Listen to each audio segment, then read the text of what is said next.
ما ينفعش يعدي عيد الأضحى من غير ما تعمليها كباب الحلة الرهيب، أو زي ما ولادي بيسموها اللحمة بصوص البصل. بجد تحفة وطعمها رهيب، وكمان سريعة جدا وبسيطة في مكوناتها، ومش هتخلص لك لحمة العيد، يعني هتعمليها بحتة لحمة صغيرة خالص. يلا بينا مع بعض نشوف عملنا اللحمة بتاعتنا ازاي. ولو دي أول مرة تشوفوني، أنا أميرة بكري. ما تنسوش تشتركوا في القناة وتعملوا لايك وتفعلوا الجرس علشان يوصلكم كل جديد بقدمه. اللحمة بتاعتنا بنشطفها شطفة كده، وكمان بنقطعها قطع صغيرة كده علشان لو هناكلها باللقمة كده تبقى على قد اللقمة، ولو بالمعلقة كده مع الرز تبقى برضو بتتاكل بسهولة، علشان كمان لما بقى فيه أطفال. وعندنا هنا بقى البصل بتاعنا مقطعينه تقطيع عادي. طبعا انا بحط كمية بصل كتيرة علشان انا عايزاه الصوص بتاعه، لما البصل بيستوي كده ويتهري بيبقى الصوص بتاعه جميل قوي.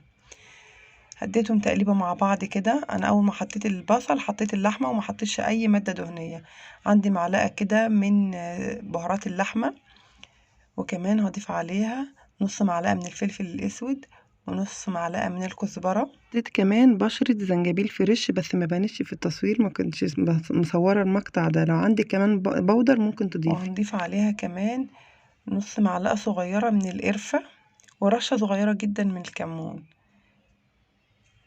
وربع معلقة برضو كده صغيرة من الزعتر، ده زعتر بودر. هنقلب بقى كل الكلام ده مع بعض كويس. وانا هنا كنت نسيت البابريكا، هحط كمان معلقة صغيرة من البابريكا، بتخلي لون اللحمة حلو. هقلب بقى كويس قوي وهسيبها على نار، هغطي عليها وهسيبها كده لحد ما البصل ينزل ميته كده ويدبل مع اللحمة بتاعتنا، وتاخد لها تشويحة مع بعض كده. واول ما بتتشوح معانا هنبتدي بقى ننزل عليها بمعلقة من الفلفل الأحمر المطحون. ده مش هريسة، ده فلفل، ده دبس الفلفل.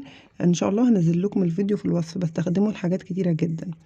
هننزل بقى بالمية المغلية بتاعتنا، هنحط تقريبا كوباية مية، او هنخلي المية ما تغطيش اللحمة كده زي ما انتوا شايفين، وهنغطي عليها بقى. ولما هتحتاج ميه هنزودها نص كوبايه من نص كوبايه، وميه تكون مغليه لحد ما تستوي تماما. بس كل شويه بنديها تقليبه كده علشان البصل يتهري، يعني عايزينه هو بيستوي عايزينه ما يبقاش باين خالص. تمام.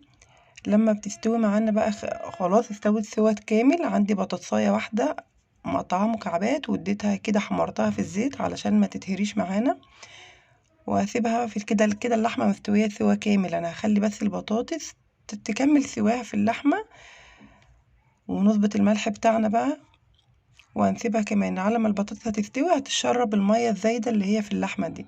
انا قلت لكم ان انا بحبها فيها صوص، مش بتنشف تماما، يعني مش بيبقى فيها صوص كده الولاد بياكلوها مع الرز او بتتغمس بالعيش، بتبقى رهيبه. عايزه اقول لكم كمان ان هي عشان قطع صغيره مش بتاخد وقت في السوا خالص. مجرد ما البطاطس بتكون استوت بتكون اللحمه بتاعتنا بقت زبده يا جدعان، زبده. وهنبتدي بقى نجيب طبق الرز بتاعنا، وهنغرف احلى شوية لحمة كده ممكن تاكليهم، واحلى حتة لحمة هتاكليها بالطريقة دي بجمالها وبحلاوتها مفيش زيها بصراحة.